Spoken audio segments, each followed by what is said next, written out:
Brian Stelter had a guy named Michael Wolff on his show.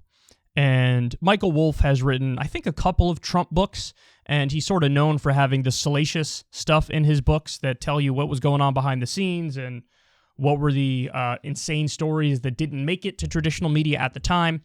So his books are kind of popular, and there's been a number of leaks from the book that came out that show you how wild stuff was during the Trump administration. Well, Brian Stelter had him on, and it did not go well. It got really, really weird. I think the media has done a terrible job on this. I think you yourself, while you're a nice guy, you're full of sanctimony. You become part of one of the parts of the problem of the media. You come on here and you have a monopoly on truth. You know exactly how things are supposed to be done. You are one of the reasons people can't stand the media. Sorry. You're cracking me up. It's your fault. So what should I do differently, Michael? Don't talk so much. Listen more. People have genuine problems with the media. The media doesn't get the story right. The media exists in its own bubble. That's true. I agree. You gotta stop. I mean, that last segment that I just had to listen to of all of the people saying the same old stuff. Also, you're incredibly repetitive. It's week after week. I mean, you're the flip side of Donald Trump. Fake news, and you say virtuous news. We just figure out what is real. I mean, I'm listening. Well, figuring out what is real is not so easy, and most people don't want to turn to Brian Stelter to tell us what's real. I'm sorry. Well, then why'd you bother coming on CNN a few times this week? I'm a book salesman. Michael, I love talking to you. I'm grateful you came on. And I guess let's do it again in 4 years. Oh, that was gloriously awkward. That ending. Like, he just ripped you a new asshole, and at the end you're like, I really love you. Love talking to you. Let's do it again sometime. Oh, Brian, what was that? What was that? Both of them are hilariously weird human beings.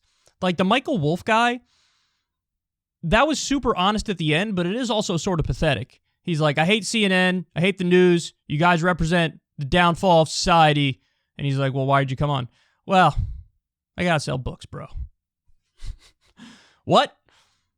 I sort of would respect it if he was like, they're terrible and fuck them, I'm not going on. But he's like, they're terrible, but yeah, I sort of need to use them to sell books, so I'm going to go sell books. I mean, it was honest, and I give him credit for the honesty, but he almost seems like, as he's talking, he doesn't want to be there, and he's like, I'm wasting my time. Also, I don't know for sure, but he strikes me like he might be on something. I don't know if it's pills, I don't know if it's alcohol, I don't know what it is, but Michael Wolff strikes me like something's going on there. He might be on some sort of substance, imbibing in one way or another. But let's go through that. A lot of what he said there was totally true. He says about Brian Stelter, you're, quote, full of sanctimony. Oh, oh, that's so accurate about Brian Stelter.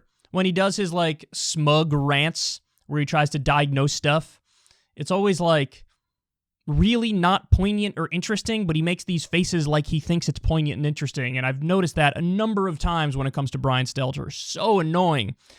Wolff says, you act like you have a monopoly on truth. Definitely acts like that. In fact, biggest bone to pick with Stelter was that he did a number of segments recently where he basically says, like, we need to censor and deplatform all the outlets that I dislike. Now, admittedly, look, a lot of the outlets he pointed to are horrendous, and they do a terrible job, and they do spread misinformation, like One American News Network and Newsmax. But, like, CNN also does a terrible job, and they've been wrong on so many huge things, and they don't really own up to it. And I'm not saying CNN is as bad as Newsmax and One American News Network. All I'm saying is that by any objective standard, they're also a colossal problem. And you don't have a monopoly on truth. And he does act like he has it. When Wolf says you're one of the reasons people can't stand media, yeah, that's I haven't met a single hardcore Brian Stelter fan. Have you? In the same way, I've never met a hardcore Wolf Blitzer fan. You know, it's not, I've said this before, guys, but when you look at mainstream media, in many ways, it's what I call an anti-meritocracy. So everybody fails up in mainstream media. Best example is the Iraq War. All the people who were against the Iraq War, Phil Donahue, Jesse Ventura, they were fired.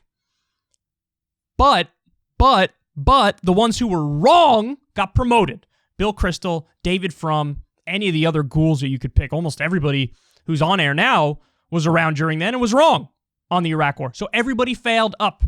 Everybody failed up. So it is an anti-meritocracy. And that is one of the reasons why people can't stand the media, is because the ones who are seemingly talking to you every day are talentless hacks. They really are. They don't say interesting stuff.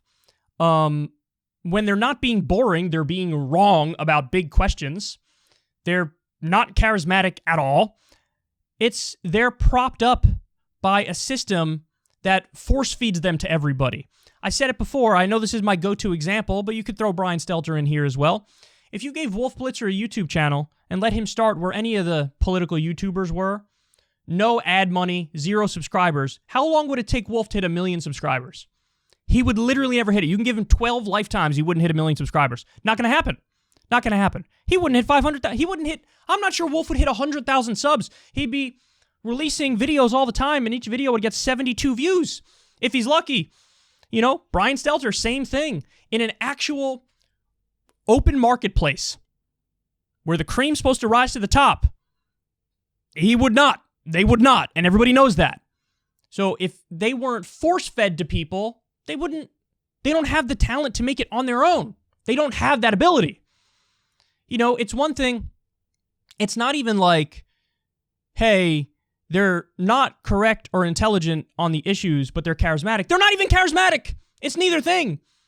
They're not intelligent and uncharismatic, and they're not charismatic and dumb. They're just uncharismatic and dumb. I mean, it's terrible. He says, don't talk, listen more. I'm not sure that would even help Brian Stelter, but yes, it's a step in the right direction. The media exists in its own bubble. That's totally accurate. The only thing where I'm going to defend Brian Stelter is the charge of, hey, you're incredibly repetitive. Because listen, when you're in this field, what you learn and you understand very quickly is that, yes, you're going to have to be repetitive because the problems don't change. They're not fixed. So when I'm on this show and I'm doing my run-of-the-mill pro-Medicare for All rant or pro-living wage rant or whatever, I have to say it because we don't have a living wage yet. We don't have Medicare for All yet. We haven't ended all the wars yet. So when I come out here and I repeat myself on that front, guilty.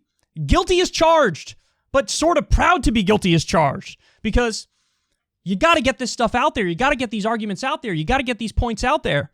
And yes, you know, if you've listened to the show for 3 years, you might know a lot of the things that I'm going to say on certain issues, but you know, it's not like I woke up this morning and all of a sudden we had universal health care. So I'm put in a position where I have to repeat myself.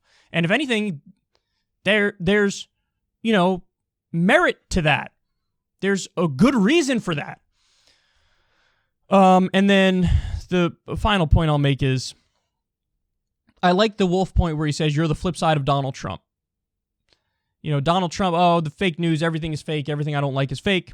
He flips it where it's, no, we're so virtuous.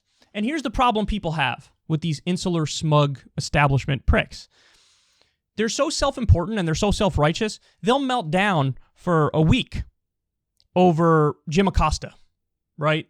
So they'll say, Donald Trump was mean to Jim Acosta in a press conference. This is an attack on all media and the First Amendment and a free press.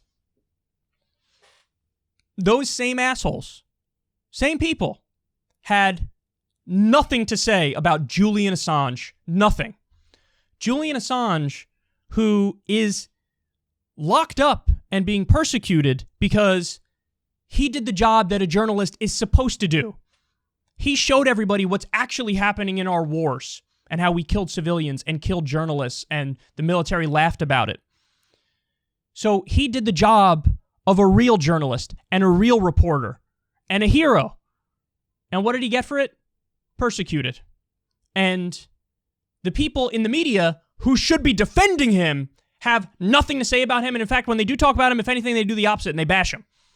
So don't give me this, we're so virtuous. If you're virtuous, stand up for your profession and stand up for the First Amendment and a free press and free speech. But he doesn't, and they don't. They just want to have the ability to do sanctimonious, silly rants against Trump where they say either obvious things or they overstate things and make silly points. They want to have that ability, but they don't want to defend actual journalists doing important work. So I don't know what to tell you guys. Yes, he's right. There's a reason why Trump was actually liked more than these guys. That's the thing. They never understood that. They never looked in the mirror. They never said, geez, what are we doing wrong where nobody trusts us and this obvious charlatan con man fraud is more popular than we are? They never had that moment. And by the way, they're still doing it right now. Listen, I'm not one of those people who says you can never talk about Trump. He's the most popular figure in the Republican Party. And as of right now, he's very likely to be the 2024 nominee in the Republican Party. And he's altered the course of that party and the kind of candidates. And this is why you get the Marjorie Taylor Greens and the Matt Gaetz and people like that. So he's a very important figure. And he's still politically active. And so you have to cover him to some extent when stories are worth covering, of course. But CNN, I think they cover him more than they cover Biden, who's president right now. So they're addicted to it.